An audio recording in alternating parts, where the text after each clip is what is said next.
unstoppable. They are incapable of stopping us. That is why this evening, regardless of where you are, you must participate. Get your pen and your paper ready. If you're a Janjaweed, you get your chalk and your slate. Because this evening we are going to lecture, we're going to teach, we're going to enlighten, we are going to bring knowledge to you. And if you are discerning, if you are the discerning type, believe you me, you ought and should be able to learn a lot this very evening.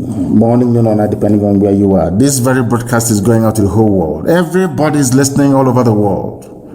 Heads of governments are listening. Social media giants are listening. Everybody wants to hear what we have to say. It is a gospel, a message given to us from heaven itself, and we must preach it to the living. First of all, before we proceed, you must understand that we are in a season of prayer with intermittent fasting now and again. We are reading the book of Psalm from number 1 to 150. Today is our 7th day, and I am going to pray my prayer this evening as it is customary for us to do on this noble platform. And I'm going to pray the prayer of David from the book of Psalm, chapter 7. And I will pray in English because a lot of people are listening all over the world. I mean, a lot. Millions are listening all over the world. And I want them to follow our proceedings this very evening. Very, very critical, very, very important that we do so. O Lord, my God, the creator of the heavens and the earth, we take refuge in you. Save and deliver us from all that pursue us. Because if you look away from us, they will tear us apart like a lion and rip us to pieces with no one to rescue us. Because the world is against Biafra for no reason. We are hated, we are despised for no discernible reason. Only thee, O Lord God Almighty in heaven, is our Savior, not man. You must come to our rescue. Because you are our Lord and you are our God. If we have done this, if I have done anything, if there is guilt on my hands, if I have repaid anybody, be it friend or an adversary, with evil or without cause, have done wrong to any man or woman, then let the Fulani Janjaweed pursue and overtake me. Let them trample down my life to the ground and make me sleep in the dust. Arise, O Elohim, Adonai El Shaddai, in your anger, rise up against the rage of the Fulani Janjaweed Caliphate and the Zoological Republic. You will rise and you will fight for your children. You will awake, O Heavenly Father, Lord God Almighty, the creator of the heavens and the earth, the owner of the universe, for you must decree justice. Let your children and all men and of goodwill gather around you while you sit on top of your throne in the highest of the heavens, the habitation that only they can ever occupy. Only you, O Heavenly Father, will judge the people. You will vindicate me. O Lord, you will vindicate IPOB. You will vindicate your children of Biafra according to our righteousness, according to our integrity. O Most High, bring an end to the violence of the wicked. Bring an end to Fulani Janjaweed violence in our land. Bring an end to the abductions. Bring an end to their kidnappings. Bring an end to their extrajudicial slaughter of the innocent. Bring an end to their forced conversion of Christians into Islam. Bring to an end their mediocrity. Bring to an end their senseless feudal rule. Bring to an end their evil and their deception. Come and secure the righteous, because only you, O God Almighty in heaven, can see in the dark. Only you know the hearts of men. You are our shield. We have nobody. Between 67 and 1970, the whole world ganged up and fought against your children. We did not steal anything from anybody. We did not go after anybody's possession nor inheritance. We were on our own in the land that you gave to our ancestors. They conspired, they connived, they colluded to kill us. Over 5 million people. We are dead at the end of it. You are our shield. We do not trust in any man or in any state. We trust only in thee, because you are God and you always save the upright at heart. Anybody whose heart is clean, oh Heavenly Father, to those you do not abandon to their enemies. That is why you cannot abandon IPOB. That is why Biafra can never be abandoned.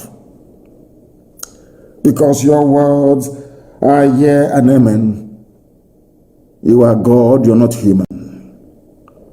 Facebook may have been bought over by Nigeria, and we pray that Twitter will not succumb to their threats and their violence. You are God, and you are not upright and a just judge. But you are also a God that displays his wrath every blessed day. If Fulani Janjaweed do not relent in what they are doing, if the Fulani Caliphate continues to pursue this scorched earth policy of abductions and murder and mayhem, then you, O Lord God in heaven, you will sharpen your sword, you will bend and string your bow, you will prepare your deadly weapons, you will make ready your flaming arrows. Whoever is pregnant with evil conceives trouble and gives birth to disillusionment. That is what is happening in the zoo called Nigeria. Nigeria is pregnant with evil because it conceived trouble and it has now given birth to disillusionment. All the holes that the Fulani Janjaweed are digging for us into that pit, they are falling into one after the other. The trouble that they have caused will always rebound on them. Their violence will come down on their own heads. O Heavenly Father, for we shall give thee thanks always, all the days of our lives, because only thee is righteous. We shall sing songs of praise unto your holy name, O Most High. For as long as there is a child on this earth of Biafran descent and heritage, O Heavenly Father, we shall worship your name and your name alone, now and forevermore, we pray. He said, that was our prayer this evening. We are now going to proceed without further hesitation to bring to you the gospel which I have been mandated by heaven to preach to the children of men. First of all, this evening, morning, noon, or night, depending on where you are, I want to congratulate Twitter for standing up to the Fulani bullies. They are bullies, that is who they are. They came into Gobe, which is today's Sokoto. They bullied the Hausa people. In fact, they convinced Hausa people to fight themselves. At the end of the day, they became the beneficiaries. The Hausa kingdom of Gobe became Fulani Emirate, called Sokoto. Facebook, I must say, capitulated. Facebook came to Nigeria, made their headquarters in Africa, if I'm not mistaken, or is it West Africa, in Nigeria, and proceeded to receive huge sums of money. The entire staff of Facebook in Nigeria are under the payroll of the Ministry of Information and Culture. They are all compromised. Facebook capitulated because of money and threat from the dead dictator that the Fulani cabal are now ruling in his name. Therefore, I say to Almighty God, thank you very much that Twitter chose Ghana instead of Nigeria, because sometimes I imagine what would have become of Twitter had they made their headquarters in Nigeria. By now, I am sure Lai Mohammed, the entire Fulani Caliphate, awash with vast sums of money, would have bribed the entire staff of Twitter as they did to Facebook. And their mission, rather than being one where thoughts and ideas are shared over the social media, they would have gone straight on into censorship and restriction, the same thing that Facebook is now doing today in Nigeria. Because Facebook's mission today is to stop free speech and every article that is critical of the government of Nigeria. That is why, or that was why I tried to argue yesterday with some of my people that the Attorney General of the Federation of Nigeria, Malami, ordering the prosecution of offenders is not only laughable, but it is the height of unforgivable idiocy. Before we came on air, my good friend Fani Kayode and a few other people like Obi Ezekwesili and ex-governor of Ekiti, Fayoshe, they tweeted and damned the consequences, because Twitter ban in Nigeria cannot be effective because it is not backed up by the full weight of the law. It is an executive pronouncement. It does not have the backing of the law. This evening, Nigerians must understand that they do not understand the law. But here we are going to teach you how to understand it. Malami said he was going to prosecute offenders. In other words, if you tweet, you'll be prosecuted. But all the Buhari support group, all the Janjaweed spokespeople, they are still on Twitter tweeting. That is the double standards of the Fulani. When we say that, Lai Mohammed will say, oh, Nnamdi Kanu is spewing hate speech. It is not hate speech. All I'm trying to do is to highlight the double standards of the ruling Fulani Caliphate. Because Fulani Caliphate are the people, they are the people ruling Nigeria. There is no Buhari, that is the fact of life. You can deceive yourselves all you like from now till the kingdom come. The truth of the matter is that Buhari is dead, buried in a shallow grave in Saudi Arabia. That is the truth of the matter. Sue me anywhere if you like, but of course not in the zoo court, because anyway they're on strike. I want to ask Malami, under which law of the Federation of Nigeria are you banning Twitter? Under which law? Are you now saying that executive pronouncement by whoever is the head of state or the president of the zoo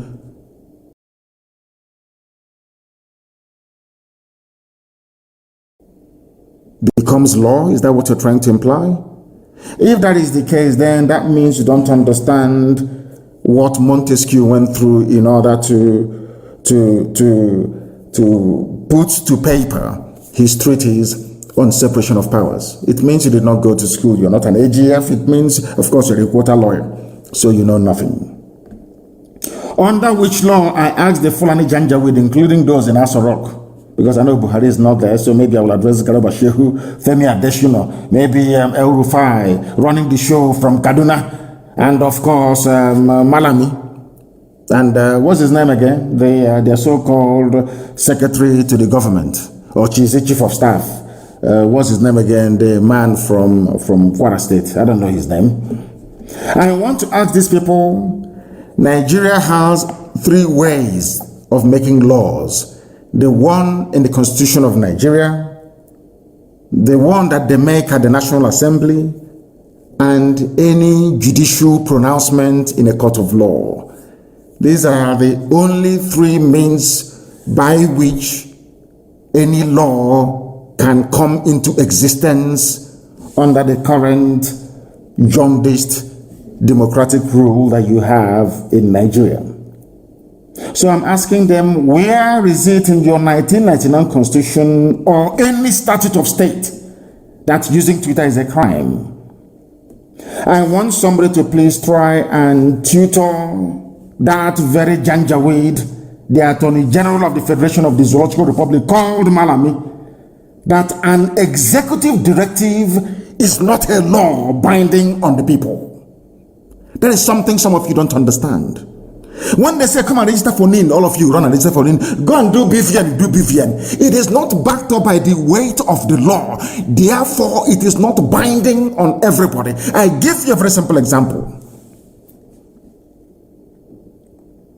Remember most of the laws, that most of the executive decisions that were taken by Donald Trump, how quickly they were reversed, and in most cases, some courts said they will not even uphold it. It was turned down. It is not binding on the people. It is an executive decision. It is not a law. You can't wake up in the morning and say, oh, I am banning Twitter because of that. Nobody should use Twitter. Are you mad? Who are you? If Nigeria does not want Twitter in their territory, all they need to do is to go to the National Assembly and pass a law or a bill saying we no longer require the presence of Twitter in our land. That now becomes law, punishable by whatever thing that the law courts may deem fit. Only then will the use of Twitter be prosecutable. You cannot prosecute somebody based on executive fiat. It is not done anywhere in the world. But because they are bullies, they do not understand the niceties of the law. Therefore, any instruction by those claiming they are Buhari or the Attorney General of a Buhari to arrest and to prosecute Nigerians still using Twitter is null and void, because there is no law criminalizing the use of Twitter. And nobody, no president in a democracy has the prerogative to make laws by virtue of his or her pronouncements. It is not done anywhere in the world. That is why you have a democracy. But of course, some of you in the cow republic, you don't understand what we are talking about. Some of you are not learned enough to appreciate what we are discussing this evening, or this very gospel that I'm bringing to you, but that is a fact. You can be a president. You can issue directives, but you do not make the law. That is why you have the National Assembly. That is their job. Once they make a law, that law now becomes binding on everybody. That is how civilized people behave. You cannot ban anybody. There is no law in the zoo criminalizing the use of Twitter, and whoever claims that he is Buhari cannot make any laws. He is an executive or the head of the executive branch. Their job is to implement and execute the laws. The duty of the courts is to interpret the law. I don't even know if these elementary government is, if people are actually aware of it in Nigeria. I'm not even sure that people are aware of this very simple fact. The policy of this administration in the zoo to suspend Twitter's operations in Nigeria is not law. It is a policy. The constitution, the flawed constitution of the Federal Republic of Nigeria guarantees all Nigerians the right to free speech and freedom of association, freedom of expression. That is what I'm doing tonight, speaking my mind. You may disagree with it. Of course, the Janjaweed will, but the majority have over the years accepted it to be gospel and a fact. That is my opinion, and I am entitled to it. Something that the Fulani Janjaweed do not understand. When I speak, they say it is hate speech. It is not hate speech. I am stating the obvious, and I'm stating all these facts. I will buttress some of them with evidence as we progress this very evening. Therefore, everybody, if you are in Nigeria, please ignore the stupid threat that you will be prosecuted if you go on Twitter. And all of them, they're on Twitter. They are on Twitter. All of them, they're on Twitter. They're still tweeting. When they call me all manner of names, when they were calling IPOB miscreants, they called us every vile name under the sun. Nobody complained of hate speech. When that fool on bleaching cream with 2 dots on his forehead were writing nonsense and calling me names, nobody pulled his tweets down. Nobody complained. Not at all. I don't complain because I take as much as I give, so I don't complain. People are entitled to the opinion, and I don't expect everybody to agree with me all the time. It is impossible. These people, because we stood up to them, because IPOB said enough is enough, because we formed Eastern Security Network to safeguard our land, our forest and our bushes and our farmlands for our people to go and farm, because we said to Fulani, you cannot conquer this land of the ancients. That is the only crime we committed. That is the only crime we committed. They went overboard. We are going to speak in the language you will understand. But Boko Haram, ISIS in West Africa, Ansaru, Miet Yala, Fulani foreign bandits, Fulani local bandits, Fulani terrorists in general, Al-Qaeda in the Maghreb. These are all terror franchise run by Fulani people in Nigeria. That is a fact. It is not hate speech. It is a fact. These people in Asorok never spoke the language that Boko Haram understood. They never spoke the language that Fulani headsmen, the same people. What I find astonishing is that these people, they will ignore the timber, the tree in their own eyes, and they'll be looking for a tiny speck of dust in your own. I want to ask Fulani Janjaweed, have you dealt with Boko Haram in their own language? Did you go to the north massacring people, abducting people, killing them, basically committing genocide in broad daylight as you're doing right now in the east? The answer is no. Throughout the years of Fulani rampage through the Middle Belt, have you ever read the riot acts to them? The answer is no. But the whole world, what I find astonishing is the hypocrisy of man. BBC, Twitter, Facebook, all the rest of them, New York Post, everybody, Sky News. All of you are witnesses to this march of the Janjaweed across from the Sahel into the Middle Belt part of Nigeria, killing, slaughtering, and maiming people. All of you are aware.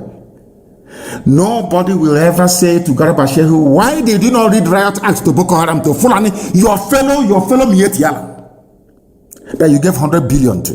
Why didn't you read it to them? He read a riot act to IPOB. He read, can't you, the president has spoken. And when I say it, sometimes people take offense, but it is a fact of life that there is something fundamentally wrong with us.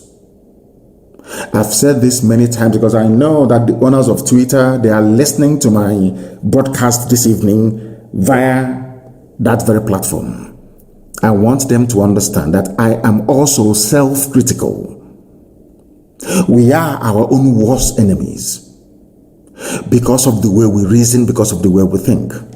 And that is why black people are at the bottom of the pile all over the world, wherever you go to, because of how we reason. The same person trying to address the issue of insecurity in the East in the language that will understand, failed to address his own people in the language they themselves will understand. Now, I believe that you're following what I'm saying. Please pay very close attention.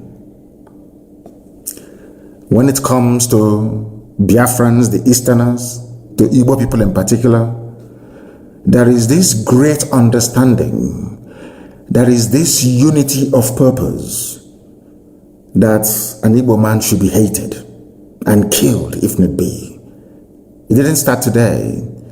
It started all the way back in 1945. And as most scholars and commentators have noted over the years, anywhere you go and you find hardworking people, people who are blessed by God, they attract envy.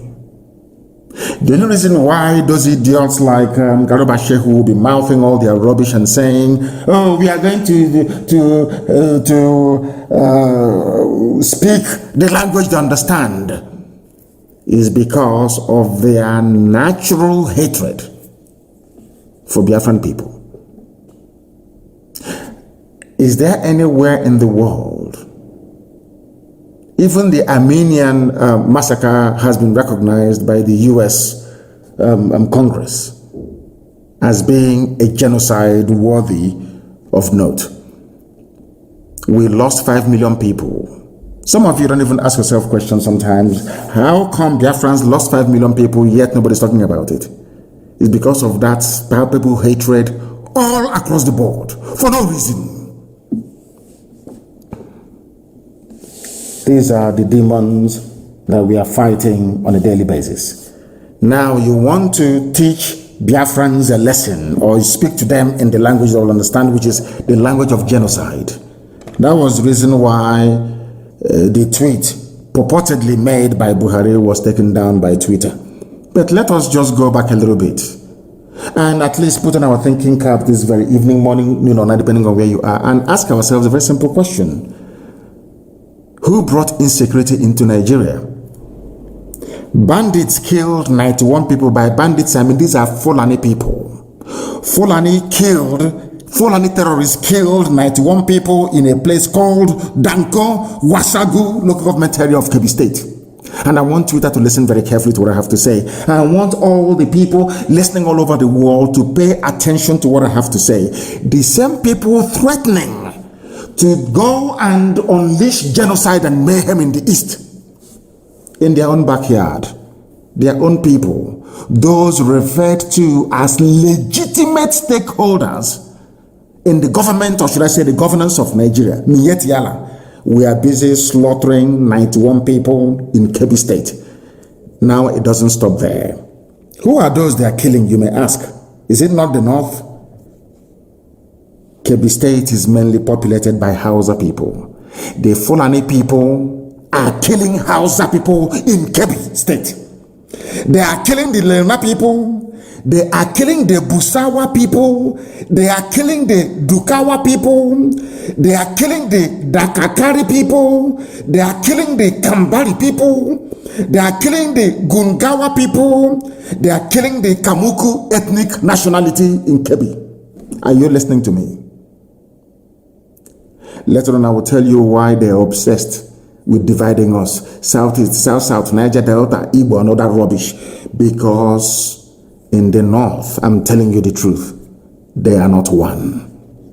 Forget all the rubbish. Because what the Fulanis did very cleverly was to emasculate the political, economic, and social space within Nigeria.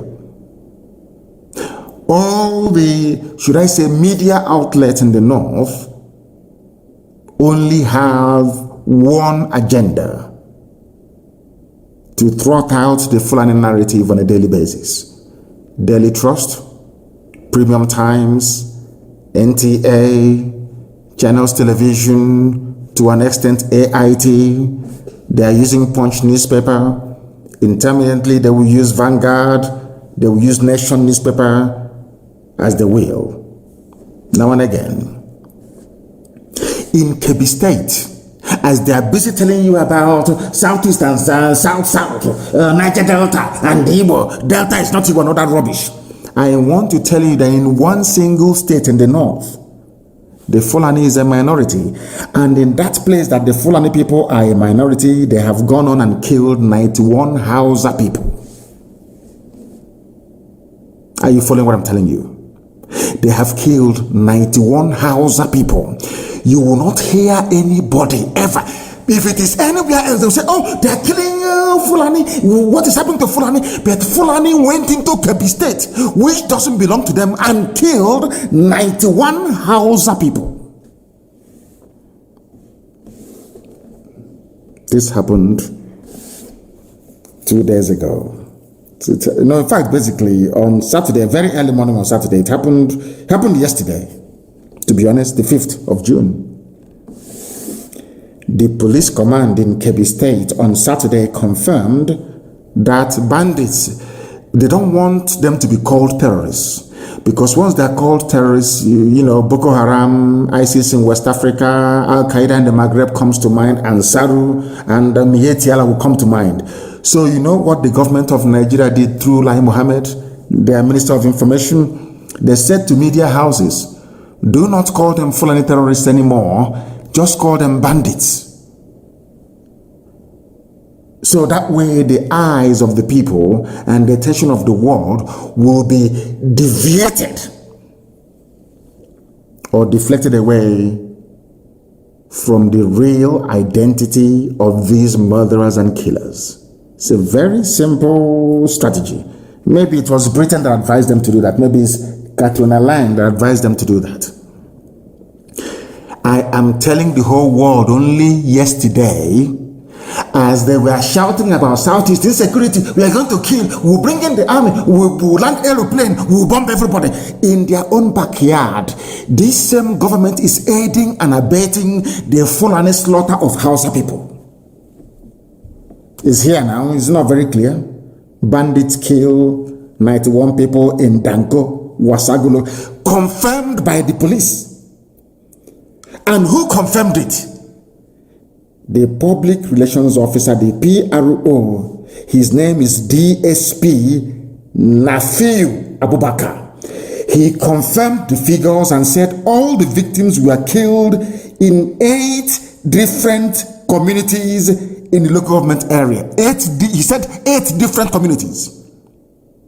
These are Fulani people killing Hausa people.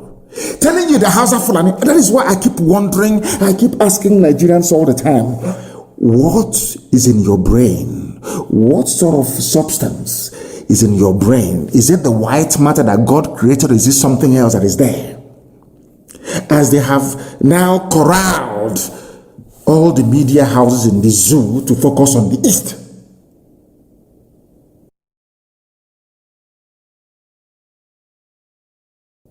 Fulani are busy killing Hausa people. They'll come out and they'll say, oh, we are Hausa Fulani, but behind closed doors, they are slaughtering Hausa people. It is here now. Go and ask the DSP Nafiu Abubakar of Kebbi State.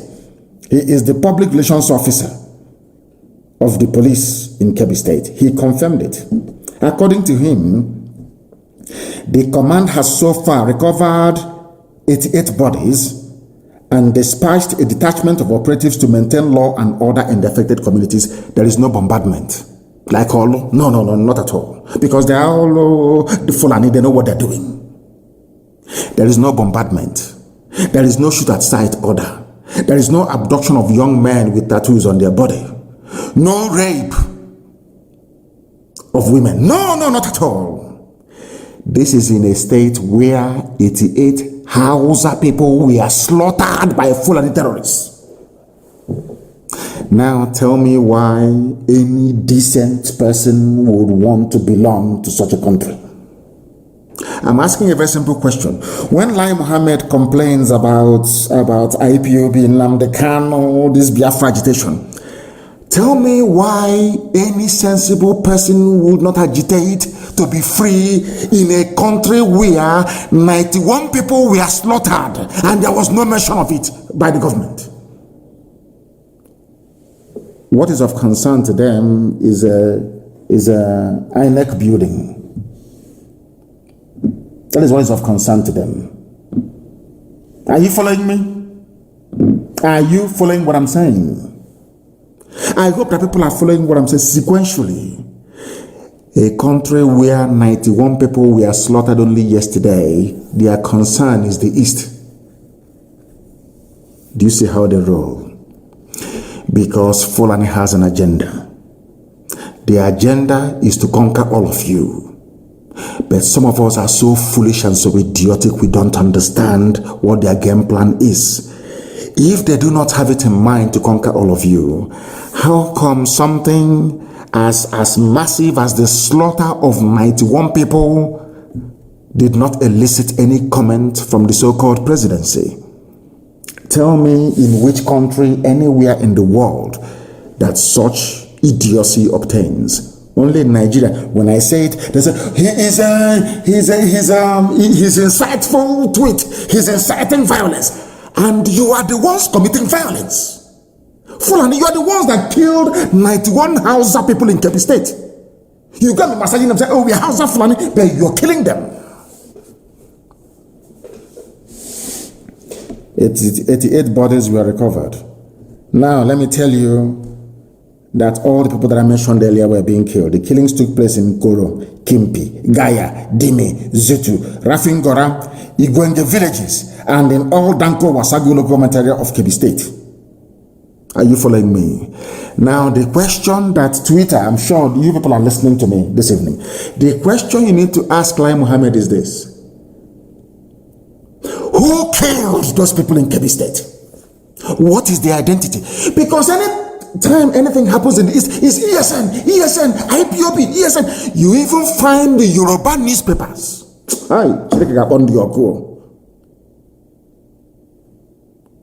Without any investigation, they will say it's IPOB, ESN, IPOB, ESN. I want to ask Yoruba media, Yoruba journalists, you evil people, have you ever wondered or asked yourselves the people behind the slaughter of the innocent in Kebbi State? Why couldn't you say it's Mietiala? The way you quickly say it's IPOB, it's ESN. It is that hatred. It is in your bone marrow, you cannot get rid of it. I am not talking about the freedom fighters we have in Yoruba land. I am talking about their journalists. Journalism from Yoruba land is pure venom, designed to paralyze your thinking faculties and to render you useless. By the time they are done with you, Fulani will just walk you over. I want to ask Yoruba newspapers, how come you are saying it is bandits that kill people in Kebbi State, whereas anything happens in the East is ESN, IPOB? Why? Do you see why I hate Nigeria? Do you see why I agitate for Biafra? Because you hate me for no reason, for speaking the truth. That is the only, you hate me for no reason. Then why should I not seek a country of my own? Given the level of hatred you have towards us. Daily Trust newspaper will be somewhere in Kaduna.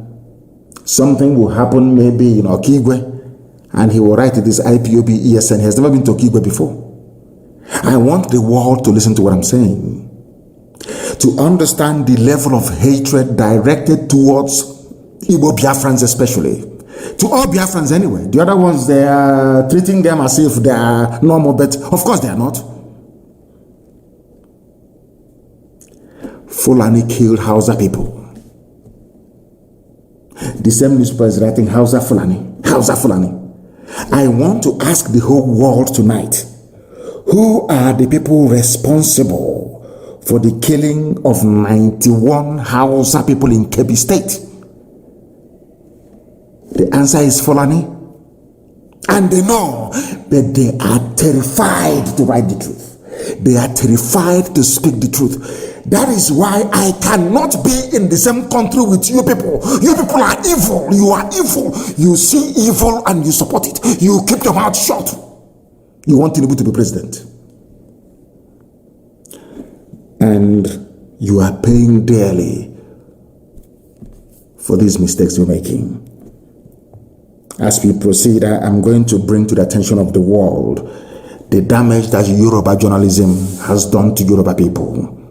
I will prove it tonight. On this noble platform, what we preach is the truth.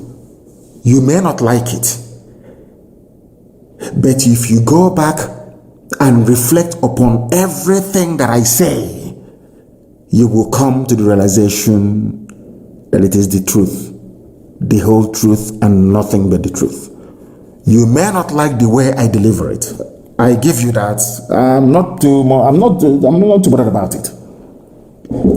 But ask yourself this question: is Nnamdi Kanu speaking the truth? This evening, am I preaching the truth or not? Why is it anytime something happens without proper investigation, it is IPOB or ESN? But only yesterday, all of you in the zoo called Nigeria, you reported the massacre that took place in Kebbi State. My simple question tonight is to Punch newspaper, to Nation newspaper, to Vanguard, all the rest of you that are basically trotting out the Fulani narrative every blessed day. I want to ask a simple question. Who are the perpetrators of that heinous crime in Kebbi State? Once you answer it truthfully, you will now understand why I am pursuing a sovereign state of Biafra. Because all of you are hypocrites. I want also, Twitter, are you listening to me? Because they want to listen. Lai Muhammad told them, go and listen to him. You hear his hate-filled speech tonight, and you ban him on Twitter as they bribed Facebook to try and suppress my page. And Twitter, you're listening. My happiness is that Twitter is owned by a white man. And white people are more objective when it comes to issues of this very nature. I don't want to go into the background of Mark Zuckerberg. That will take care of itself in time to come. But I'm sure that the owner of Twitter is a white man. So he is bound to be objective, at least. I want to also let the whole world understand what is happening in the north. In Fulani-controlled northern part of Nigeria, the core north, I call them the Arewa, the Janjaweed frontier of the north. What is happening? Do you know that Islamic leaders who are Fulani people are abducting Hausa people who are Christians and forcibly converting them to Islam and forcibly marrying them off to whoever that wants to take a Hausa Christian bride? Are you aware of that? No, you're not aware of it. Because some of you erroneously think that in the north they are all Muslims. Is that what you're thinking? No, you're wrong. Islam is in the minority in the north. You'll be shocked to know this. Now, let me explain something to you. And I must thank Inter-Society for bringing this to the attention of the world. Because they actually called for the prosecution of some Islamic leaders in Katsina State. The same state that they claim the dead Buhari, whoever is there, comes from. Answering Buhari, of course, the late Buhari comes from Katsina. Do you know what they're doing in Katsina State? Fulani Caliphate Islamic people there are kidnapping people, young women, most of them Hausa Christians, and forcibly converting them to Islam. It may sound far-fetched, but it is true. And I'm going to shock most of you this evening. There is a group in the north. They are called the Hausa Christian Foundation. HACFO, HACFO for short. The Hausa Christian Foundation reported incidences of indiscriminate abduction of underage girls by Islamic leaders in Katsina State and forcing them to renounce their Christian faith to take up Islam. What they did to Leah Shoibu. To tell you that they are all in it together. This is what I want Yoruba media to understand. I know that some of them are Muslims. I understand that very well. But at least they are educated. They went to school. They are not quota products as you have in the north. Not at all. You have in the Janjaweed north, that is. Do you know what the group said? Hausa Christians, what they said. The Nigerian government must sanction the Katsina Islamic leaders for indiscriminate abduction and forceful conversion of scores of Hausa Christians, especially girls of underage, to Islam. This is according to a statement issued on the 15th of April 2021 by the Hausa Christians Foundation. According to the group, there has been indiscriminate abduction of hundreds of Hausa girls and their forcible conversion to Islam. The abducted Hausa Christian girls who are under the school age of 16 are also forced into early marriage done outside the consent of their parents. This is happening in a place called Nigeria. These are the people that want to ban Twitter. These are the people that bought over Facebook. The same people that bought over Satlink in Israel because they were carrying our signal. These people. I'm asking all of you Nigerians, for goodness sake, when will you begin to reason and to learn? They claim, are we not upholding the rule of law? So the rule of law in the north stipulates that you must abduct a little girl and forcibly convert her to Islam. This is happening. It is a report. Let me also ask those in Asorok, have you spoken to people of Katsina abducting little children about the need to understand a particular language that you're about to speak to them? Have you done that? I want the world to understand how despicable, vile, and evil Nigeria is. That's what I'm trying to do. To let you understand what is happening in Nigeria as at this very present day. People must understand the game plan of the Fulani, and I want Twitter to understand it. They will come with harassment. They will try to buy shares in Twitter.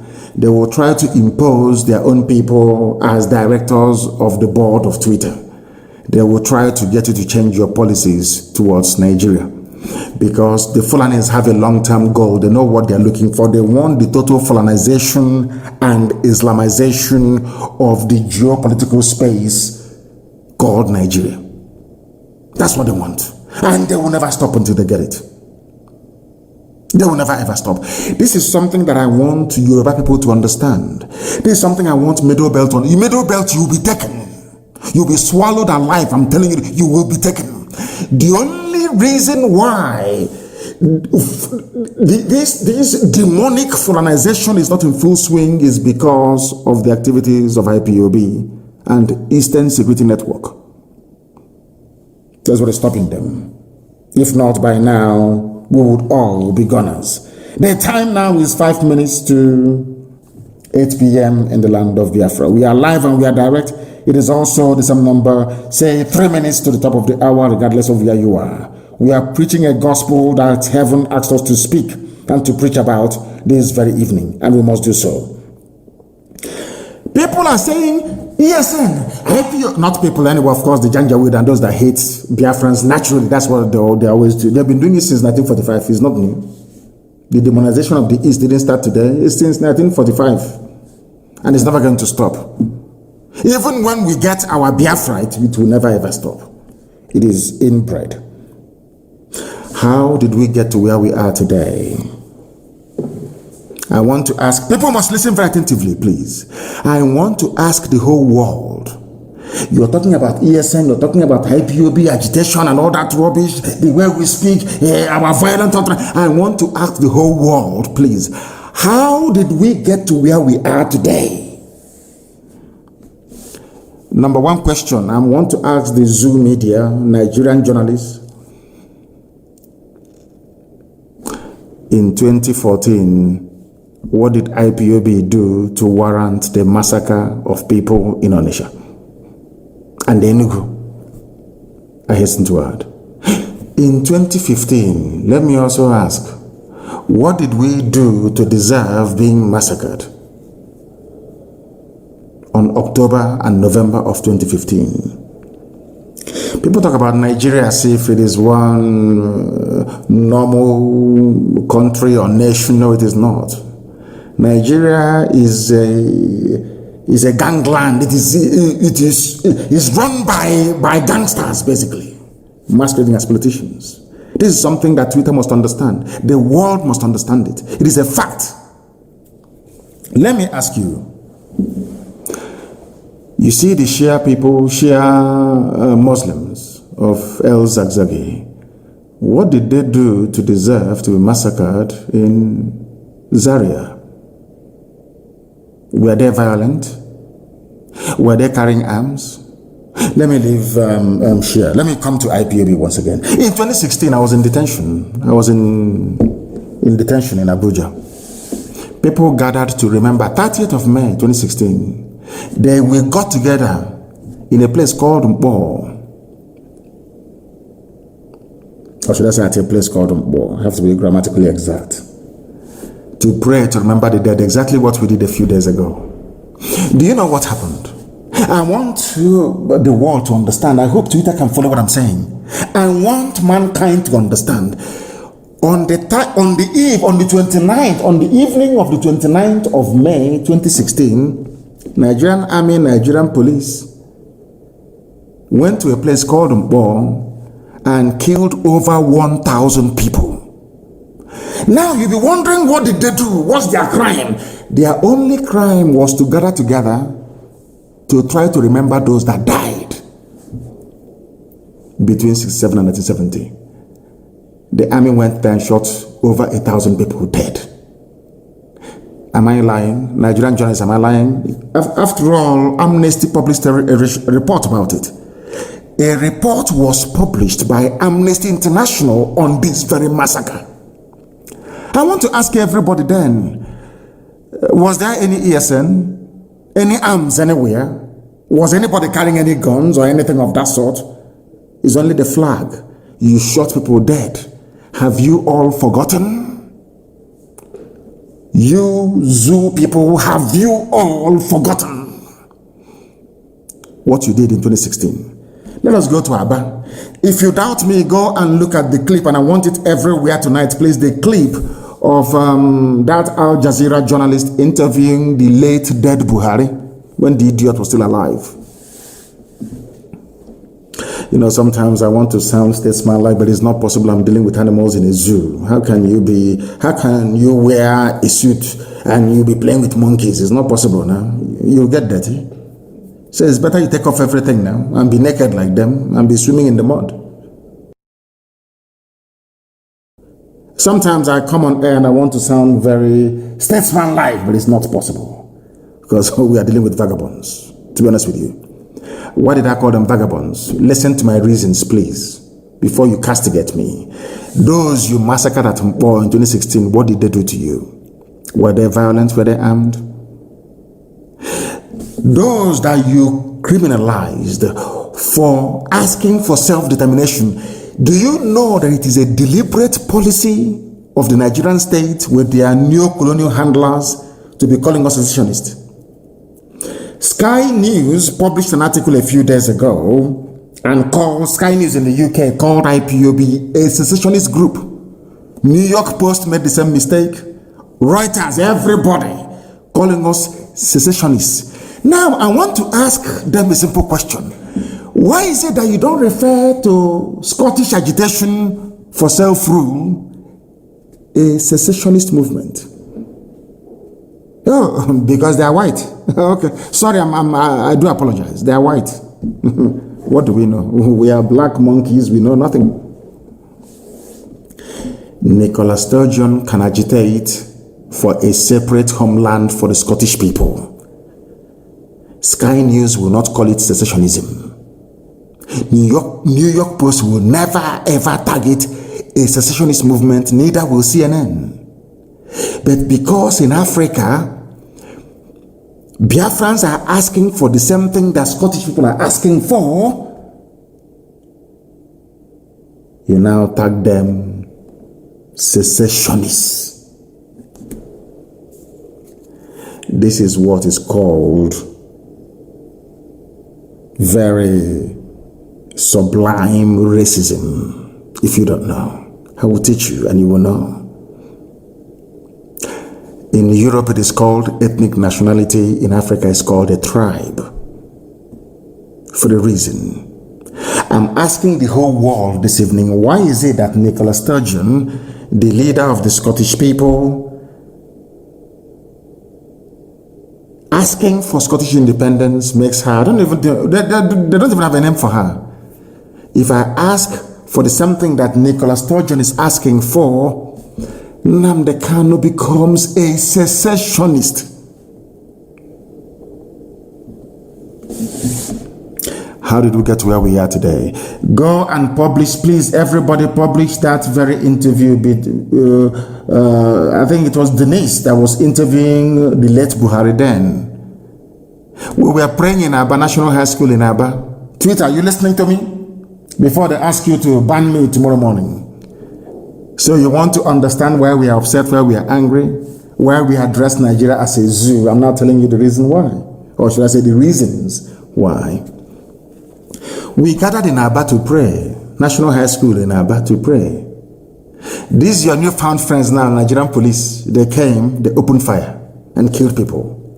And I want to ask the Nigerian police that killed people, those praying inside National High School in Aba, were they carrying any guns? It's a simple question. Ibaj is that the governor of Abia State. All those people you shot dead, were they? In fact, they were even running away your position and killing them. You packed some of them, you thought they were dead, and you put them in a pit along Aba Iguacha Expressway, and you poured that seed on them. Luckily, one person survived that very ordeal. I hope that Yoruba journalists are listening to me tonight. I hope you're listening very carefully and attentively. You want to understand why we're upset? I'm not telling you why we're angry and why we want Biafra. You thought they were dead. You shot so many people dead. You packed their bodies and dumped them in a borrow pit. In order to make their identification impossible, you pour that seed on them, on their faces, to disfigure them, true or false. We have a survivor of that very ordeal. And his plight was well publicized. I even think that CNN even carried the news at some point. But you know one funny thing? Yoruba media never carried the news. But we're in one Nigeria. They wanted to be good Nigerians. We all need to be good. But they never carried the news of this grave injustice being done to a people. Are you following me? Why did we form Eastern Security Network? Why? You know, ESN, if you go now, ESN, the militant wing of IPOB, the armed wing of IPOB, that's what they're saying. That is why, to be honest with you, I don't give a damn who bans me or who doesn't. I don't give a toss. I must preach that which heaven have asked me to preach. How and why did we form Eastern Security Network? Why and how? What happened? Are you following me? What happened?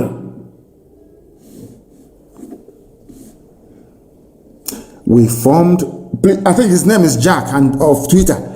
Jack, the reason why we formed Eastern Security Network was because our mothers were being raped when they go to the farm.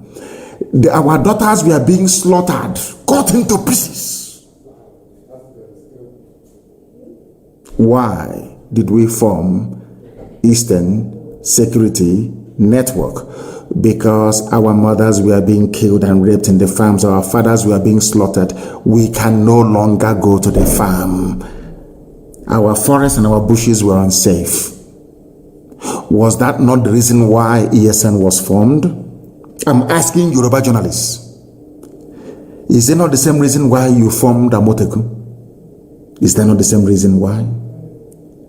Don't Amoteku carry pump action? Is Amoteku not armed? Is anybody remotely suggesting that Amoteku is the armed wing of Yoruba liberation movement? I'm I'm asking this question.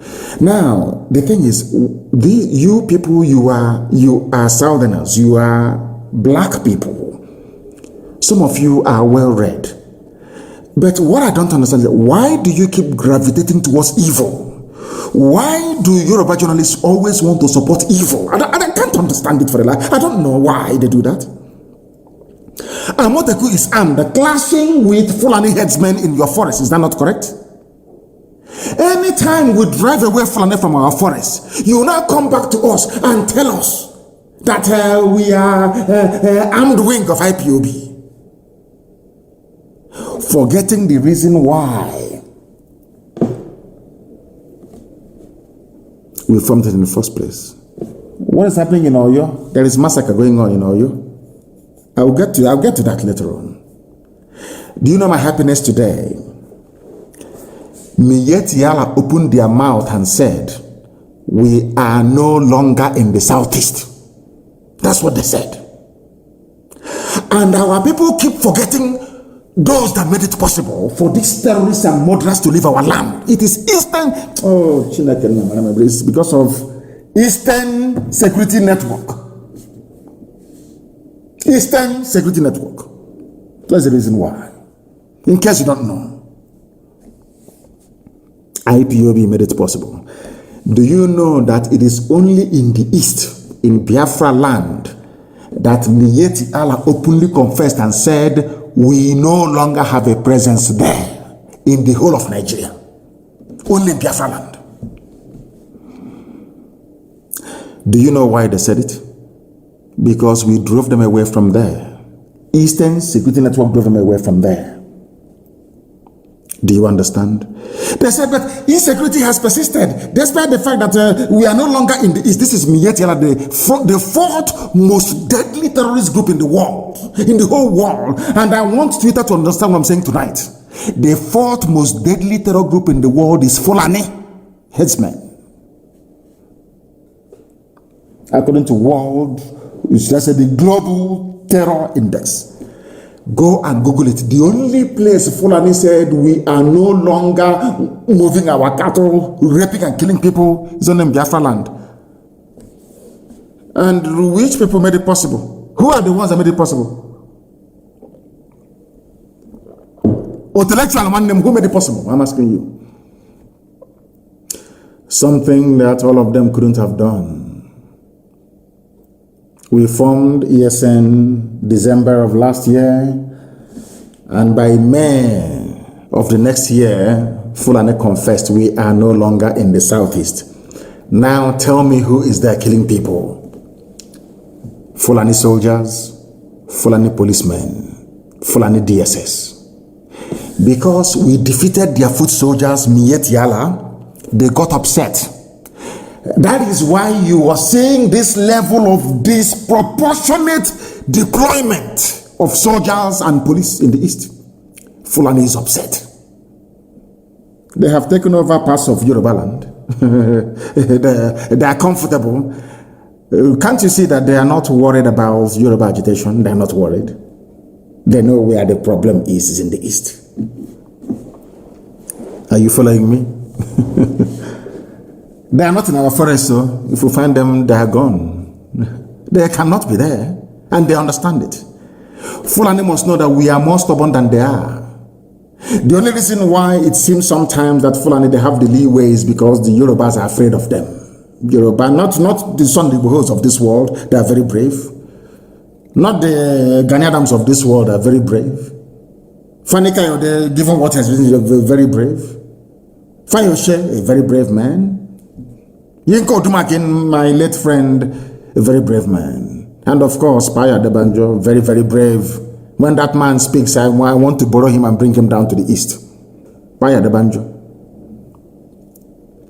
They have brave people there. But the rest, I don't know. I have no idea. Today, what they are doing by attacking Twitter and buying over Facebook. They want to change the narrative. The Fulani Janjaweed, they want to change the narrative. Every blessed day, they want the world to believe that we in the East are the aggressors, that they are just victims. And I want the world to ask them a simple question. Who were the sponsors and founders of Boko Haram? Who are the sponsors and founders of ISIS in West Africa? Before then, who are the founders and sponsors of Al-Qaeda in the Maghreb? Who are the sponsors of Ansarud? Who are the sponsors of Fulani headsmen, Miyet Yalam? Who are the sponsors of even the foreign bandits that I'm talking about? How many terror groups have I named for you now? All exclusively Fulani owned.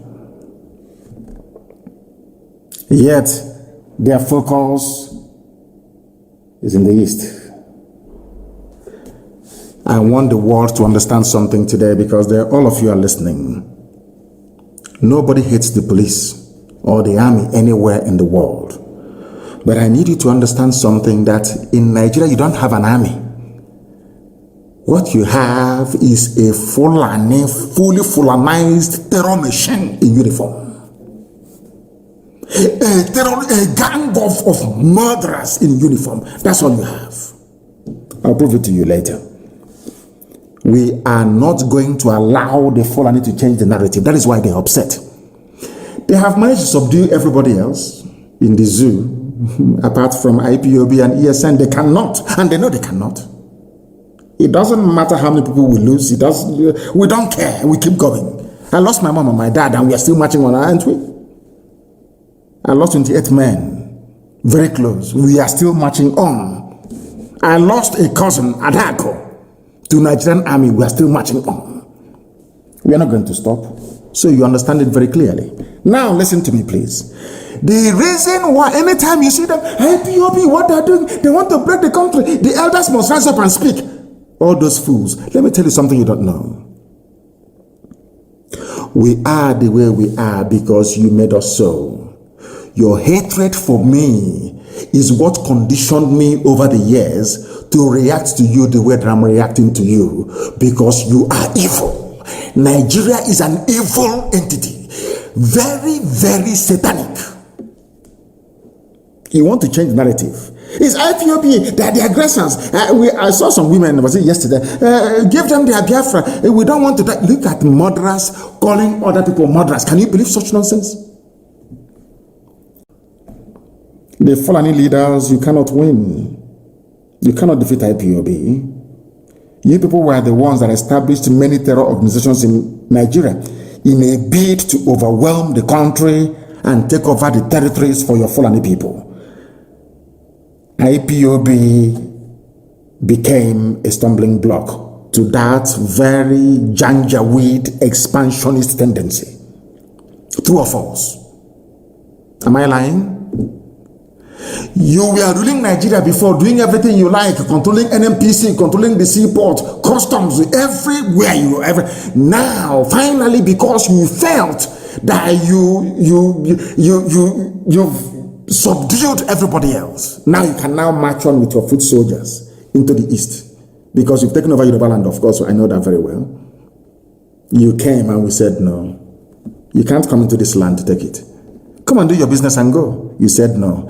Now, because we defeated Miyet Yala, you now brought in police and army with official uniform, official badge to come and kill people. And I also want to remind Twitter, because they are listening. Twitter, please.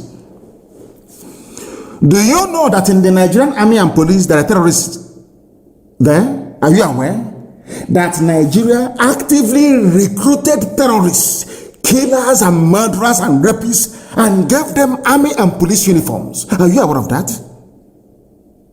How can anybody, Yoruba journalists, how can you people in your infantile stupidity refer to Nigeria as having an army or Nigeria police? Or where are those terrorists that they conscripted into the Nigerian army and Nigeria police? Where are they? People without shame, where are they? I'm asking you. Fulani, you want to change the narrative? Of course not. They want to put the blame of insecurity in Nigeria on IPOB. Can you believe that? Can you believe these people? Can you believe them? Can you believe these people? And luckily, as God will have it, they are slaughtering themselves in the north. But IPOB securing the east are the ones to be blamed for the insecurity in the east. There is a clip I want everybody to play, please. Who opposed them opened his mouth and said, I invited the army to come into Olo. There was nothing happening. Fulani, who opposed them gave Fulani land in Olo to do Ruga, Fulani settlement. And we said no. We drove the Fulani murderers and terrorists away. Who opposed them now invited his friends, his masters from the north, to bring in their army and heavy machinery into Olu to kill us. That was how all these things started. All of you have forgotten. My black people in this UG, black, you have all forgotten the Genesis. The same way that all of you that are blaming Boko Haram is a terrorist group, Boko Haram, what they're doing. But when Nigerian police were busy killing their leader and killing everybody else, all of you were just there drinking Friday Nunu. Or doing betting on Chelsea versus Man U, or Liverpool versus Man City. Nigeria army and police will go out and commit atrocity upon atrocity. All of you will be there, you keep quiet. Any day those people out of anger rise up and retaliate, all of you baboons and monkeys will start writing rubbish. Do you know why? Because you have no conscience, you have no soul, you're a black person, you are the embodiment of evil. Is the truth. I don't care who bans whoever or whatever, I don't give a toss. I must preach the truth. Black people are wicked. By nature, very wicked people. That is why you forget the atrocities that your police and your army always commit. You forget. In a twinkle of an eye, you forget. Our army, our police. Now listen to me very carefully, please. You are blaming ESN, whereas it is the same Fulani terrorists masquerading as headsmen that are responsible for orchestrating all the insecurity in and around Nigeria. Fulani, you have Boko Haram. Fulani, talking about insecurity in the east. Hey, whereas 91 people were slaughtered yesterday they were killed yesterday. You have the guts. You people have no shame. You have the guts to stand up and be talking about insecurity in the east. And you're a senator from Kebbi State or Kebbi, whatever they call it. And 91 of your constituents were slaughtered. You didn't see it. You are talking about east. Fulani, who formed Boko Haram. Fulani, who formed ISIS in West Africa province, ISWAP. Fulani, who formed Miyetti Allah. Fulani, who formed Ansaru. Fulani, who formed these headsmen and bandits you claim are foreign. Fulani, who brought out murderers and killers and terrorists from prison and gave them military and police uniforms. It is you people. You have now spread them around the country, causing mayhem, abducting people from schools. These are the same place. Hi, these people there. Ha, Fulani, you think everybody's as stupid as you are? You go, you kidnap students from their schools in the north, you get ransom, you buy more arms, you embolden yourselves. You have the guts to conduct a live press conference talking about insecurity in the east. Don't people have shame? Anyway, you don't. Who are the bandits, or should I say terrorists, taking hostages of school children and demanding ransom? Are they not Miyetti Allah? Miyetti, the chief negotiator. Who are the people destroying farms, raping and killing their victims daily around Nigeria? Fulani. Fulani.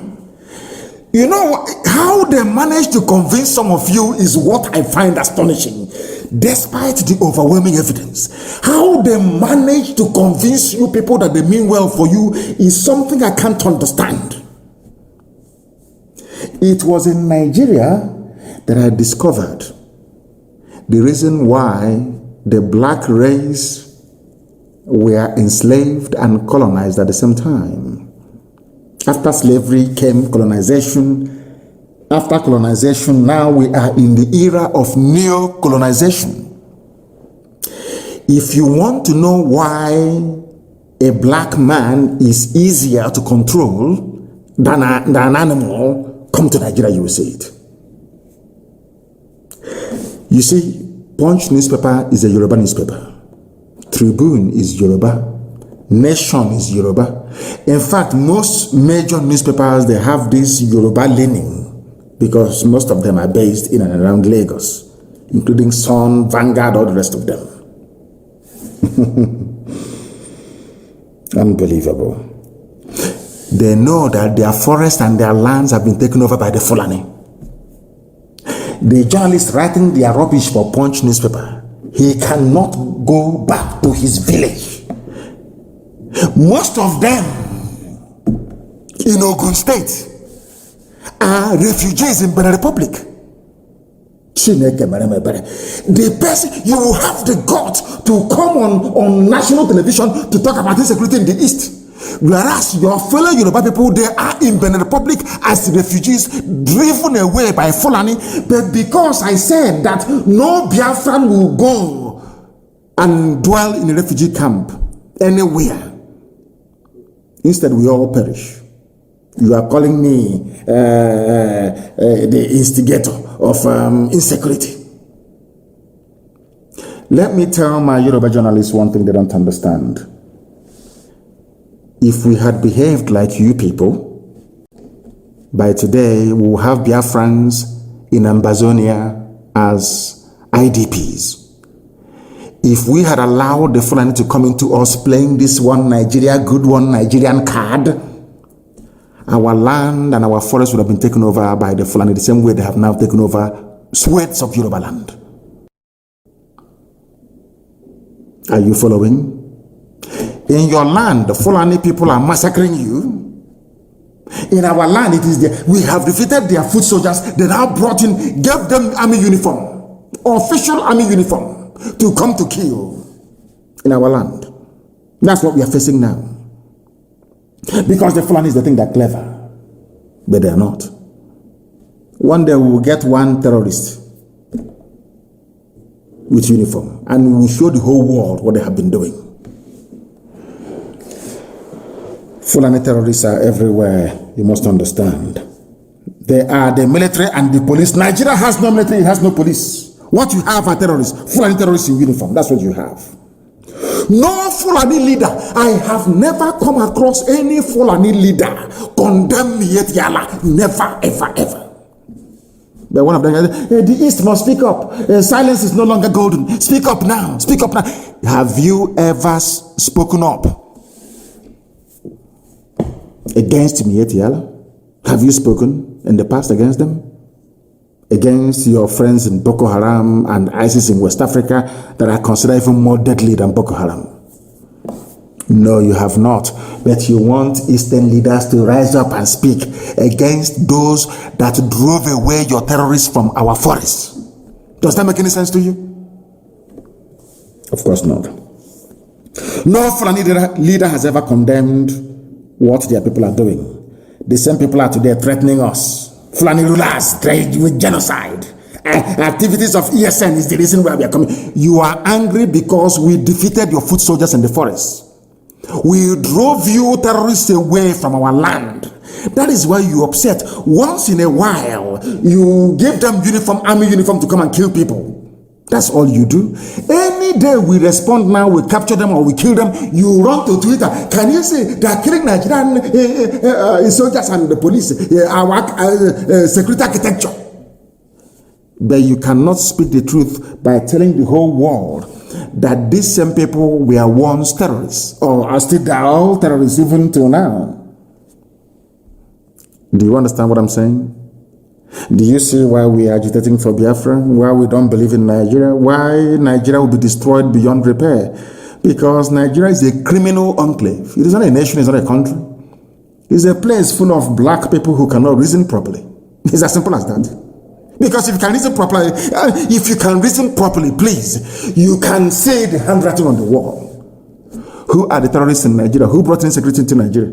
Is it not the Fulani? Without Fulani people raping and killing in our land, Ozo One, in case you have forgotten, Nimbo, in case you have forgotten, in Ebonyi, in Cross River, in rivers, everywhere they were killing, pillaging, raping and looting. Have you all forgotten why ESN came? You have all cleverly forgotten. Black people, the COG.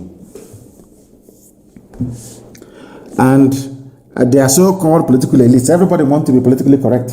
Everybody wants to be politically correct. Everybody wants to please Fulani because of 2023. Because they control INEC, they control CBN, they control everything. Your political future. In fact, if they can put this on them in power, what can they not do? All of you were there claiming, this is our nation, Nigeria, without shit. You people, you disgust me.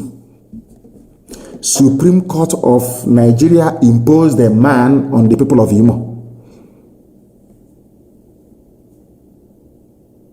A man that came forth during election. He was imposed. And they asked Supreme Court of Nigeria, where did you get all this number of voters, given the fact that INEC register doesn't tally with the figures you're pronouncing? And by law, the same INEC they claimed they met a few days ago, we are not happy, our offices are being burnt, what is happening now is not good. The same INEC that you charged by law to conduct elections went to Supreme Court and said to the judges, the figures you're using, they are wrong. The judges said our decision is final. Purpose of them as the governor of Imo State. And you want people to accept that rubbish?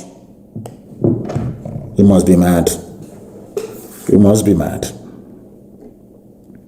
What we are doing is to teach the next generation how to defend their lives.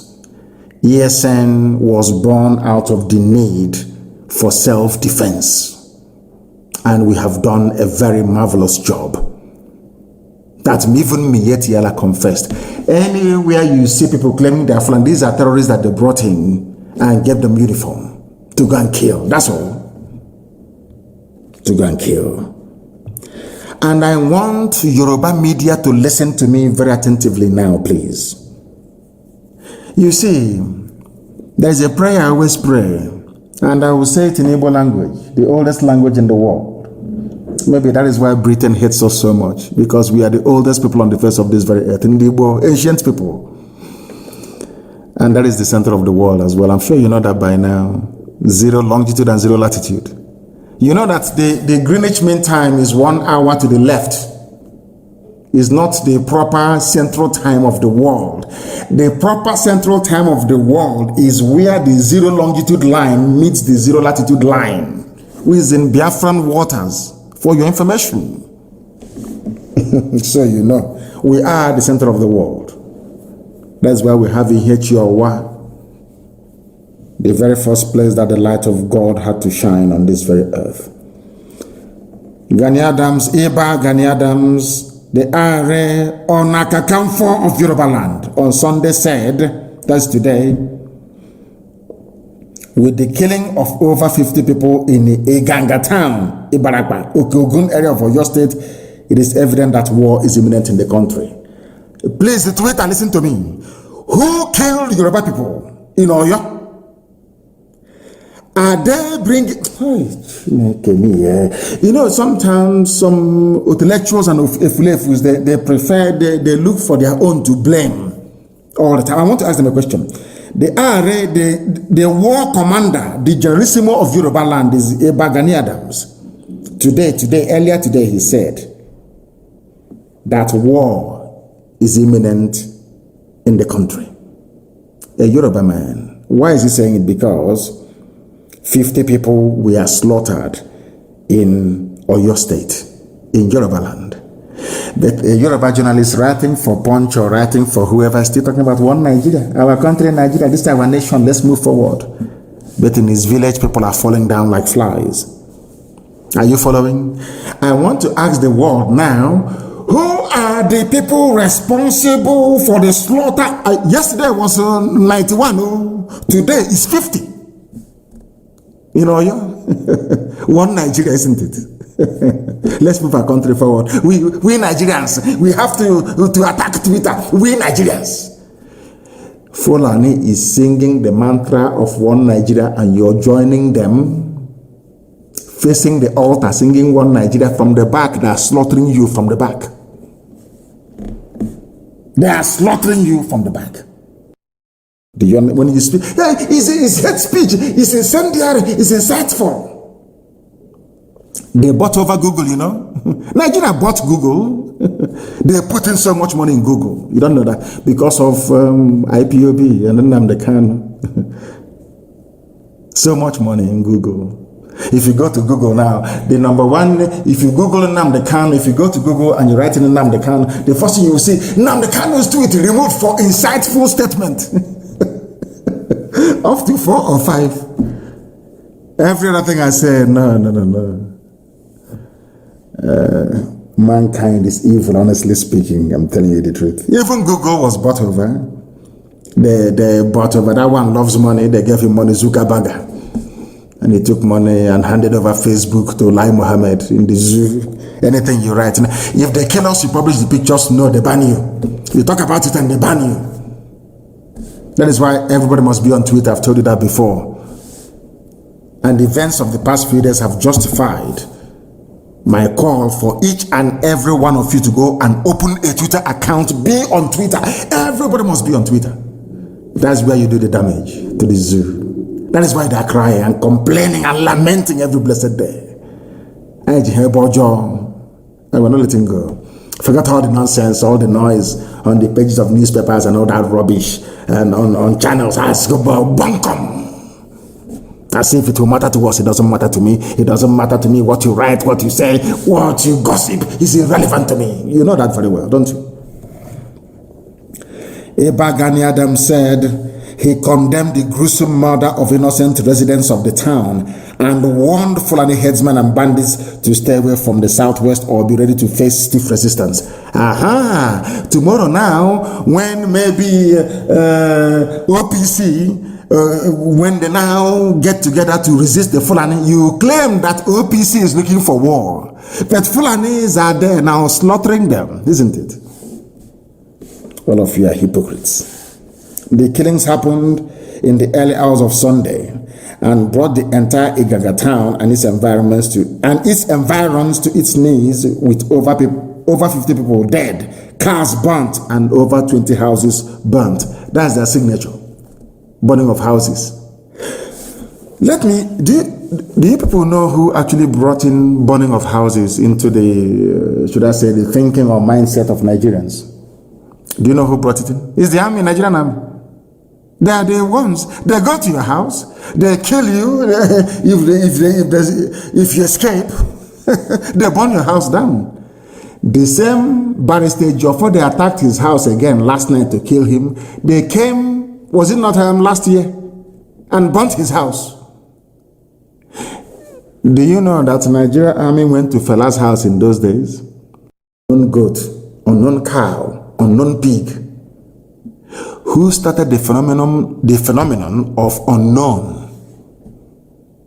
Nigerian government under Obasanjo. They sent soldiers to go and kill Fela and his mom. They went to Fela's house after causing the death of the mother, of course. They burnt the place down. Nigerian army. They asked them, who did it? They said, unknown soldiers. All of you have forgotten. These your black people that don't read. You don't even know history. They asked Obasanjo, who were the people responsible for invading Fela's home? Fela and Nicolas Bokuti, his home. They said it's unknown soldiers. Oh, dear me. Nigeria. You see Obasanjo tomorrow, this insecurity is getting out of hand. Or Obasanjo, did you not start insecurity by sending soldiers to go to Fela's house? What crime did Fela commit? He was singing and expressing his natural, his God-given right to speak his mind. Obasanjo, you today talking rubbish, insecurity, and we need the bitterness in the land.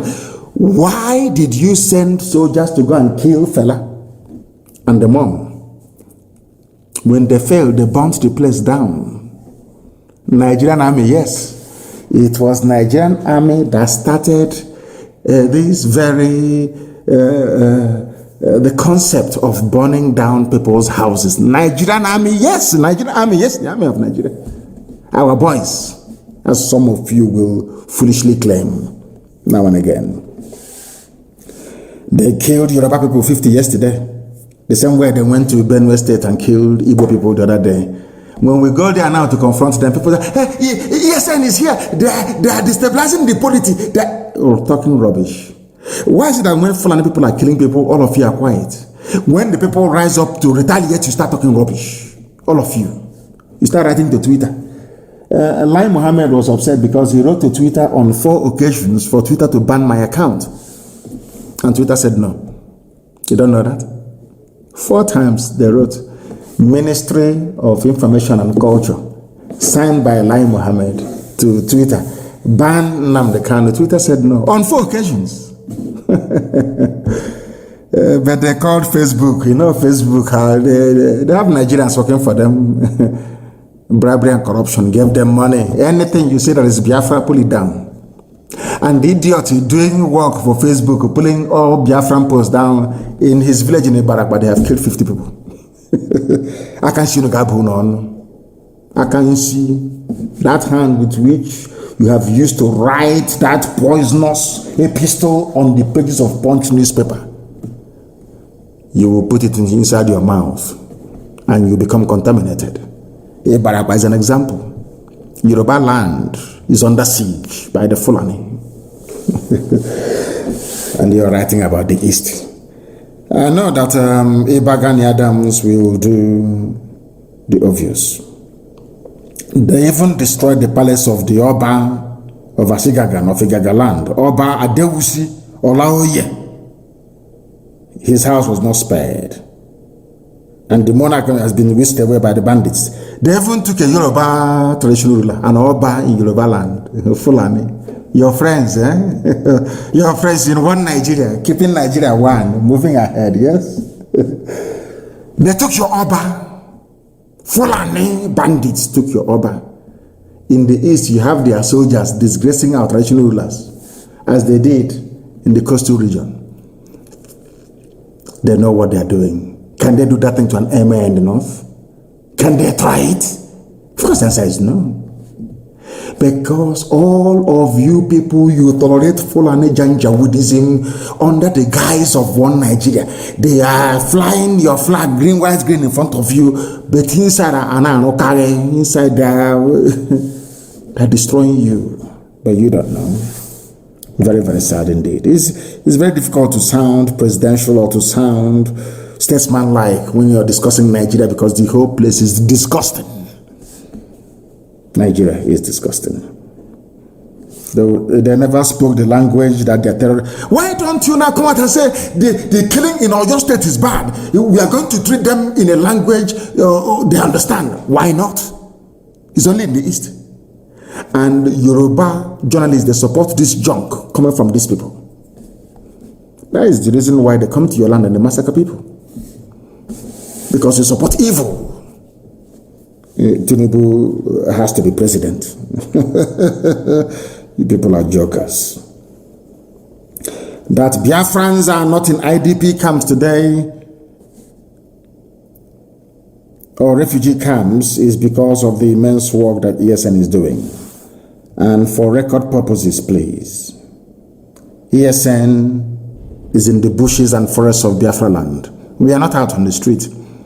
All of you trying your best to link ESN with unknown gunmen, you're wasting your time. If you want to know how unknown gunmen were born, go and look at all the atrocities of the Nigerian army and police against young people in the East. You'll understand that. ESN is inside the bush, making it possible for you to sleep at night. ESN is not and will never be unknown gunmen. And without myself excusing the activities of these angry youths that have had their relatives murdered by the Nigerian state, it is the same Nigerian police and army that are complaining today that brought this brutality and lawlessness. And I'll ask them again, what did those people do to you? Oh, Nesha, Emene in Enugu, have you all forgotten? Mbama River in Bayelsa. All the massacres you have carried out against young people in the East. What was their crime? What offense did they commit to warrant you to go to where they are praying and kill them? Nobody can answer that question. You think because you have money, you can bribe Reuters and bribe AFP and bribe Sky News and CNN and bribe Yoruba media and all that rubbish. You silence us, you're mad, you are insane, you cannot do it. There is something called the internet. Even if you ban us here, we go somewhere else. It doesn't matter, our message keep going. Our message will keep going. Nigeria will buy over every company in the world, and our message will still be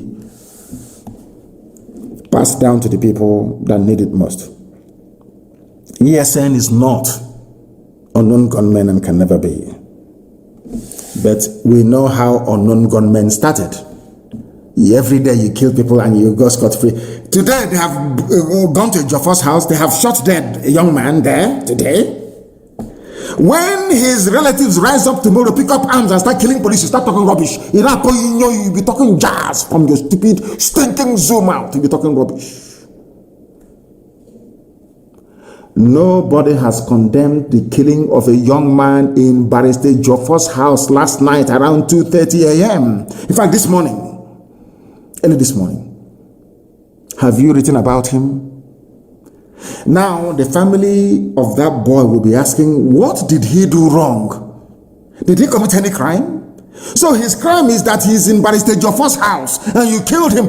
Tomorrow, when his brother or sister will pick up arms and start fighting the police, all of you, I don't know how to describe you demons. All of you demons will start talking your usual crap and rubbish. Zoo animals. They came to Joffa's house and picked up people for no reason. Now, Joffa is a barrister, registered with zoo courts and all the rest of it, doing his work as an attorney. What crime did he commit? What was his crime? I'm asking you. You want to kill him because he's Nnamdi Kanu's attorney. These are the people you want to be in the same country with. When they have an issue with you, they go and kill your lawyer. Look at Barrister Okorafor, that exposed the abduction, that exposed the genocide that took place in Obibo. They threw a hand grenade into the mother's car and blew the woman up. Okorafor went to go and bury the mother. They came there and they shot him as well. Luckily, he managed to escape with a bullet wound on his foot. His right leg. Are you aware of it? Tomorrow they say, our police are being attacked. Our army are being attacked. All that rubbish. When your army is busy attacking innocent people, all of you demonic animals in the zoo called Nigeria, you call... should I come on another? Next time you see Obasanjo, please ask him, who brought unknown into the killings in Nigeria? He will tell you he did. Unknown soldiers going to Fela's house. Who burnt Fela's house? Is it Calcutta Republic or whatever it's called? Unknown soldiers. Under Obasanjo. That's Nigeria for you. They started insecurity. Fulani, this very regime of nepotism, this regime of backwardness, this feudal regime of mediocrity, they are the ones that started insecurity in Nigeria. Wicked souls. Wicked souls. Every time they deny. Let me tell you something about, Ahmed Gulak that was killed. Anyway, I'm not going to go into it because there was a man in the vehicle. He is He is an Ogoni man. An Ogoni man was with Ahmed Gulag in his vehicle. You know, they don't do research, but we do. You know the Ahmed Gulag, the reason why they're killing everybody in the East. He was with another man riding in the vehicle. Where is that man? And I want him to speak publicly and tell the whole world what he told the police about the identity of the killers of Ahmed Gulag. There was a man riding, I don't want to mention your name. If you don't make a public statement within 2 days, I will mention your name. This man witnessed the assassination of Ahmed Gulag firsthand. And the man said to the police, he told the IG of police, the assassins were not Igbo. I want somebody to ask the police commissioner of Imo State to also ask the IG of police of Nigeria, did they get a first-hand account of what happened from a man that was riding in the same vehicle with Ahmed Gulag? Yes or no? It's a simple question. You know, zoo journalists, they're very lazy. I want them to go and ask the IG of police, was there any man riding in the same vehicle as Ahmed Gulag when he was killed? Did that man give you a statement? And what did his statement say? I am telling the world today that the man told the IG of police that those that killed Ahmed Gulag are not Igbo people. True or false? But all of you are busy writing rubbish. Daily Post, all these idiots writing junk. You think you want to stifle Biafra, you think you want to delay the coming of Biafra, you think you can stop Biafra from coming, but you're wasting your time. The more you write rubbish, the more your village is being taken over by Fulani people. Hausa people, remember when you used to be called Hausa Fulani, we Hausa Fulani, but Fulani, they went to Kebbi State and slaughtered Hausa people. But they're doing Hausa Fulani as brothers. We Hausa Fulani, but in Kebbi State, Hausa people were murdered by Fulani. You people don't learn anything. As I said, there is something wrong with the brain of black people, especially those of you from Nigeria. There is something definitely wrong with your brain. I'm telling you the truth. You are not normal. You can never be with the way you reason. I don't want to mention names, but that man, you must come forward to tell the world what is going on and to tell you how clever the Fulani think they are. You know, Britain helped them to suppress Biafra by denying Ojukwu access to world media then. They are secessionists. Says, you know, the Oyibo are very clever people, no? They are very clever, I'm telling you the truth. There are people in California, in America, called Cal Exit. They want California to break away from the USA. They're not being called secessionists. They block Quebecois in French Canada. Nobody's calling them secessionists because they're white. But a white man came to my land and formed a country for me without my consent. And I'm saying to the Oyibo man, Beture, this thing you formed here is not with my consent. I want to leave it. He's saying I'm a secessionist. I should be killed. He is a secessionist. Kill him. Beture said I should be killed because I challenged him and I said, this thing you created here is not a country for me. I can't go to Europe to create a country for you, white man. Why must you come to Africa to create a country for me? And give me a very useless name, Nigeria. It doesn't make any sense. In fact, it's a racial slur word. He's telling me you are a secessionist. But Scotland wants to be free from England, and very soon Wales will join. Why is it that Scottish people are not called secessionists and the armies of Britain there slaughtering Scottish people? Why not? And then I realized they are white. That's the way it is. No wonder people put on bleaching cream. Sometimes when you look at black people, you know the way we reason is a bit strange. You can buy one unku cream and add bleach to it and be rubbing it on your body to be white. Because I don't blame them, to be honest with you. I just don't blame them. The way we reason is quite astonishing. Nobody can ask them, Punch newspaper, that hardened Yoruba or Fulani Janjaweed paper, can never ask anybody, how come Nicola Sturgeon is not a secessionist? She's not being called a separatist.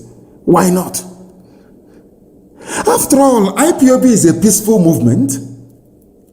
And all we asked for was for a referendum. The same thing that Nicola Sturgeon is asking for. But Nicola Sturgeon, a white woman, is I don't know, a Scottish nationalist. But Nnamdi Kanu is not a Biafran nationalist, but a secessionist. Because I was created by a white man. And who are you, black nigger, to say no to what a white man created? Who are you? That's the stage we are in right now. I like Michael Jackson now. I love his music. He was the greatest entertainer in the history of man. The best dancer ever. When Michael Jackson was bleaching his cream and straightening his nose, I didn't blame him. I never did. How can I blame him? With what is black, Nisioji? How can you stay in a country where people claim they are learned, that they went to school? They have brought in somebody who did Sharia, Alekali in a local Sharia court, and made him the Chief Justice of the Federation. And all of you are there. If I have a knife, I'll cut off, if it's possible, I'll just cut off my own skin completely. Cut it off. Black people, they make me sick because of the way we reason. We do not reason like human beings, I'm telling you the truth. And that is why I am upset. I am as upset as I am. Do you know that the same Punch newspaper, Punch, and I've been mentioning their name, you will hear what will happen to them. Punch newspaper. Go and ask her. If I lay a curse on you, you're finished. Do you know that Punch newspaper published what a terrorist, the fourth most deadliest terrorist group in the world said? Secessionists, not headers, responsible for security crisis. A terrorist saying that people who are seeking, they don't even want to say that we are a group of people seeking self-determination. No, it's not for you. You're black. A white man created Nigeria. A white woman named it, gave it the name that is bearing today. Who are you, a black nigger, to go and change it? Who are you? You're black, you're a nigger. So that is why you're a secessionist. Not somebody who is agitating for self-determination. Unbelievable. Miet Yama said that people asking for freedom are responsible for security crisis, not them. But they are in Benue State slaughtering people. The same people, Miet Yama said that Benue is theirs by right of conquest. No DSS invited them. But today, DSS invited Father Mbaka. And some of our people are clapping. You know, the foolishness, I mean, I don't know what is wrong with some people, you know. Mbaka is a cleric. Gumi is a cleric. I won't call him sheikh because he's not Arab, so I can call him a sheikh. Gumi is a cleric. A scholar of the Quran. Gumi can go and sit down with murderers and killers and rapists and discuss with them. Nothing will happen to him. Father Mbaka only criticized the government and they invited him. And that is the type of country that you want me to be in with you people. You must be joking. You must be joking. Our land is under siege because we are in a state of war, undeclared war. And in the coming days and weeks, a state of emergency will be declared in our land because, and I want our people to understand this very, very clearly. I want them to understand this very, very clearly, that a meeting is being held. A meeting is being held, or will be held in Owerri, or in Enugu in the next few days, on Tuesday. I think they said that their defense minister is coming to address them with some governors and some politicians from the east. Is coming to address them. Very, very sad indeed.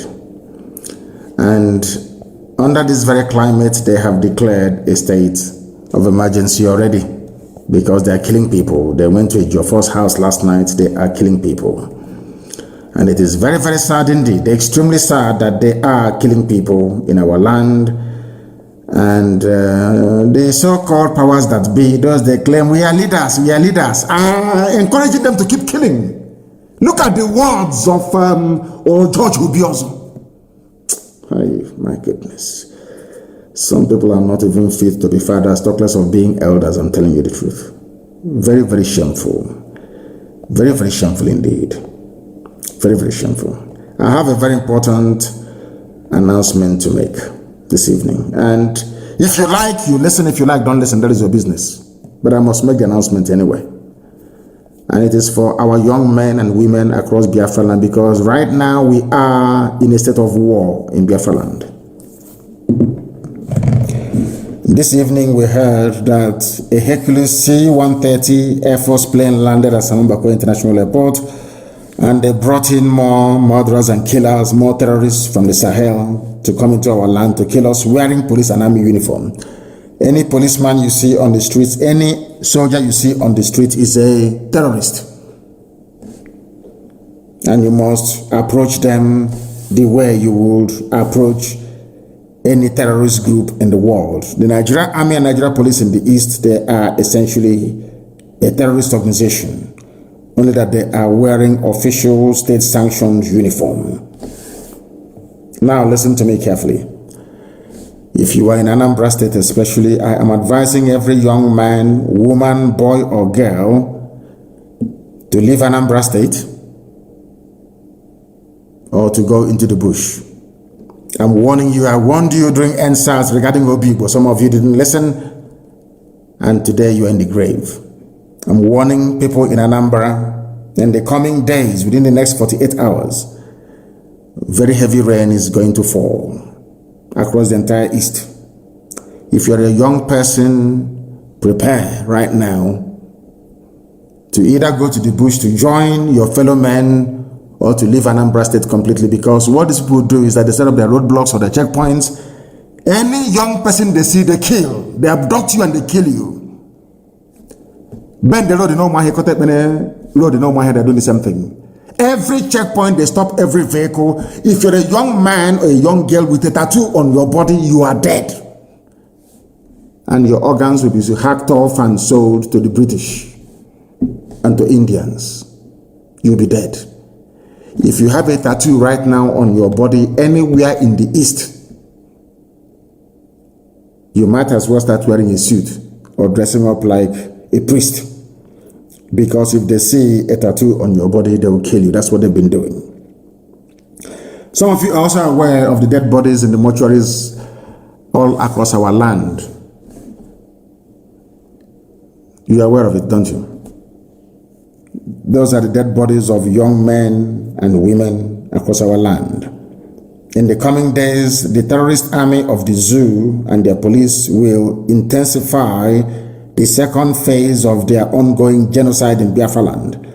Abductions, summary executions, kidnappings, and rape by these Fulani terrorists are on the rise, and do not say I did not warn you. If you're in Anambra, you must leave as a young man or as a woman. Go to a neighboring state if you have to. Things are about to happen in Anambra State. Don't say I did not warn you. All able-bodied men must enter the bush. No more sleeping at night. Some of you are still sleeping in your homes.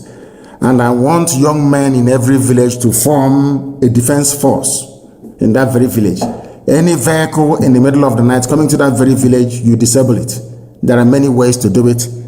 And I will tell you, but not live here on air, to be communicated off air. That is what we must do, because our land is under siege and we must defend it. And with that, we have come to the end of our presentation this very day, and I thank you all for listening. And for those of you, the Twitter staff that are listening to us this evening, I want to tell you something that maybe the whole world knows, but Garba Shehu would not confess to knowing about, is this. You may call Biafra a secessionist, whatever you like, from now till the kingdom come. It doesn't make any difference to us. Because to us, Biafra is not just a nation, it's not a country, it's not a home. It is our religion. The same way people die for Christianity, people die for Islam, is how we are dying for Biafra. Biafra is our religion. The sooner our enemies understand this, the better for everybody. We cannot give up. Biafra is our religion. Here on radio, Biafra is where we worship. Because Elohim